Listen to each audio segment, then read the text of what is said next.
भाजपा प्रदेश अध्यक्ष डॉक्टर राजीव बिंदल ने कहा कि कांग्रेस पार्टी प्रदेश में और देश में पूरी तरह दिशा विहीन और नेतृत्व विहीन दिखाई देती है। 1947 में देश की आजादी के बाद श्री राम जन्म स्थान पर भव्य राम मंदिर का निर्माण उसी प्रकार होना चाहिए था जिस प्रकार सरदार वल्लभ भाई पटेल द्वारा श्री सोमनाथ जी का जीर्णोद्धार हुआ था। परंतु श्री जवाहरलाल नेहरू ने उस समय श्री राम जन्म स्थान के ऊपर राम मंदिर निर्माण को अटकाया, भटकाया, लटकाया और वो ताले 50 साल तक लगे रहे। श्री राम लला तालों में विराजमान रहे। उन्होंने कहा कि ये मेरे देश का दुर्भाग्य है। मेरे देश के अंदर श्री राम घट घट में बसते हैं, घर घर में बसते हैं, मन मन में बसते हैं, कण कण में बसते हैं। ऐसे ही श्री राम को 50 साल तालों में रखने के बाद और कांग्रेस पार्टी ने श्री राम के अस्तित्व को चुनौती दे डाली। एफिडेविट फाइल किया कि राम सेतु है या नहीं है। कौन कहता है ये राम सेतु है? कौन कहता है कि श्री राम का जन्म स्थान अयोध्या में वही स्थान है जहां मीर बाकी ने मंदिर को तोड़ा था? आदि सवालात करते हुए श्री रामायण की और असलियत के ऊपर भी सवाल खड़े किए गए।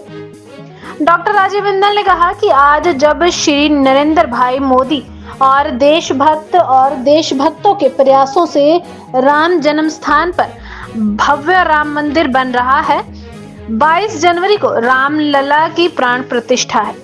ऐसे में कोई कहता है मैं जाऊंगा, कोई कहता है नहीं जाऊंगा। ये क्या विचार है? कोई बढ़ के बोलता है कि मैं भी हिंदू हूं और एक ऐसा हिंदू पिछले 70 साल राम के अस्तित्व को चुनौती दी। आज आप केवल उसके ऊपर राजनीति कर रहे हैं। कोई कहता है कि 22 तारीख की तिथि ठीक नहीं। उन्होंने कहा कि कांग्रेस पार्टी भारत की आत्मा से दूर जा रही है। भारत की आत्मा जो श्री राम में बसती है, भारत के अध्यात्म में बसती है, भारत के इतिहास तथा भारत की संस्कृति में बसती है, उसको कांग्रेस पार्टी ने सदा नकारा है।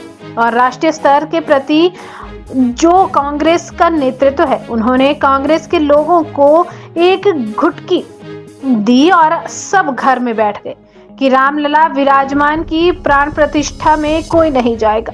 ये नेतृत्व विहीन, दिशा विहीन, विचार विहीन, जिसके कारण राष्ट्रवादी पार्टी होने के गौरव से वंचित होकर के केवल परिवार के पीछे चलने वाली पार्टी कांग्रेस पार्टी बनकर रह गई।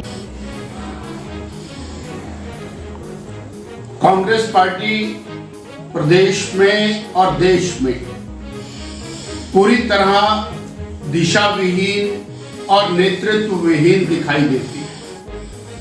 1947 में देश की आजादी के बाद श्री राम जन्म स्थान पर भव्य राम मंदिर का निर्माण उसी प्रकार होना चाहिए था जिस प्रकार सरदार वल्लभ भाई पटेल जी द्वारा श्री सोमनाथ जी का जीर्णोद्धार हुआ। परंतु श्री जवाहरलाल नेहरू जी ने उस समय श्री राम जन्म स्थान के ऊपर राम मंदिर निर्माण को अटकाया, भटकाया, लटकाया और वो ताले 50 साल तक लगे रहे। श्री रामलला तालों में विराजमान रहे। ये मेरे देश का दुर्भाग्य है। मेरे देश के अंदर श्री राम घट घट में बसते हैं, घर घर में बसते हैं, मन मन में बसते हैं, कण कण में बसते हैं। ऐसे श्री राम को 50 साल तालों में रखने के बाद और कांग्रेस पार्टी ने श्री राम के अस्तित्व को चुनौती दे डाली। एफिडेविट फाइल किया कि राम सेतु है या नहीं है। कौन कहता है ये राम सेतु है? कौन कहता है कि श्री राम का जन्म स्थान अयोध्या में वही स्थान है जहां मीर बाकी ने मंदिर को तोड़ा था? आदि सवालात करते हुए और श्री रामायण की और असलियत के ऊपर भी सवालात खड़े किए। आज जब श्री नरेंद्र भाई मोदी और देशभक्तों और राम भक्तों के प्रयासों से राम जन्म स्थान पर भव्य राम मंदिर बन रहा है, 22 तारीख को रामलला की प्राण प्रतिष्ठा है।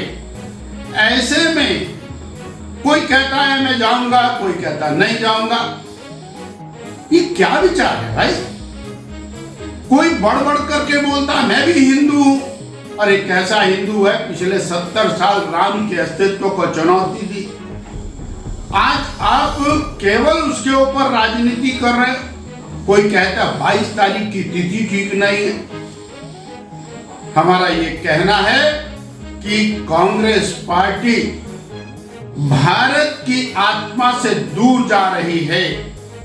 भारत की आत्मा जो श्री राम में बसती है, भारत के अध्यात्म में बसती है, भारत के इतिहास, भारत की संस्कृति में बसती है, उसको कांग्रेस पार्टी ने सदा नकारा है। और राष्ट्रीय स्तर का जो कांग्रेस का नेतृत्व है, उन्होंने कांग्रेस के लोगों को एक घुड़की दी और सब घर में बैठ गए कि रामलला विराजमान की प्राण प्रतिष्ठा में कोई नहीं जाएगा। ये नेतृत्व विहीन, दिशा विहीन, विचार विहीन, जिसके कारण राष्ट्रवादी पार्टी होने के गौरव से वंचित होकर के केवल परिवार के पीछे चलने वाली पार्टी कांग्रेस पार्टी बनकर रह गई।